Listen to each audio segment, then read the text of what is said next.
मेरी समझ आता है चंद्रशेखर आजाद ये नहीं आया यार, तेरे लिए इतना किया, तेरा लोकसभा का चुनाव तेरे चेहरे ने बड़ा अपमान किया, तुझे कहा भी ऐसी बात है, तूने मुझे कहा कि नहीं तुझे नहीं पता चुनाव क्या होता है, मैंने तुझे कहा कि चुनाव को मुझे नहीं पता क्या होता है, लेकिन मुझे ये पता है कि जमीन पर काम करके चीजों खड़ा कैसे करना है, तुझे खड़ा किया है ये मैं जानता हूँ सही से। लेकिन तेरे चेहरे ने अपमान किया, तूने एक बार पलट के ये नहीं देखा। संगठन पढ़े कोई आदमी तुझे कुछ कहता है तू फौरन मान जाता है, मेरी क्या गलती है? मैं 4 तारीख में बिजनौर के मंच पर था, मेरी गलती नहीं है।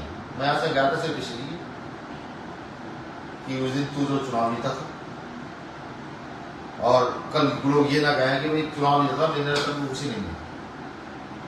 तेरे चुनाव जीतने में सबसे ज्यादा आंसू भी मेरे निकले थे।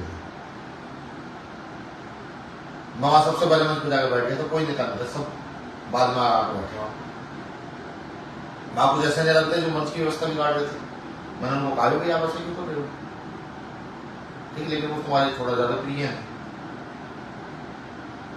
और मैं वहां मंच से उतरा भी सबसे बाद में, क्योंकि मुझे तो सुबह ऐसा एहसास हो गया था, मैंने कहा कुछ गलत होगा। अब मैं क्या कर सकता हूँ इस बात को कि मैं चल रहा हूँ, लोग मेरे लिए रिश्ता बना रहे हैं, लोग तेरे कान में जा कह रहे हैं कि विनय तन्वी तेरी की तरह लोग उसके लिए रिश्ता बना रहे हैं, इसमें मैं क्या कर सकता हूँ यार? अगर लोग मुझे जानते हैं, करोड़ लोग तुझे जानते हैं, तो 1 करोड़ में से 1000 लोग मुझे भी जानते होंगे ना। जहां सड़क पर जाकर मैंने धक्के खाए,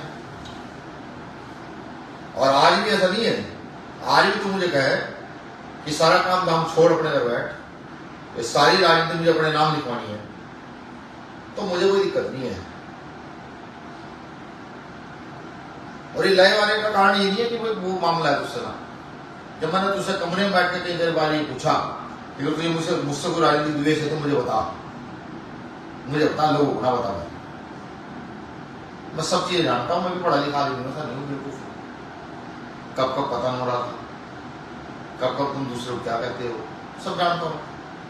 हमारी जो कमेटी के लोग हैं, एक अदना सा कल का अल्लू धल्लू पल्लू आया हुआ, वो ये तय करेगा विनय रतन का चित्र कहां लगेगा।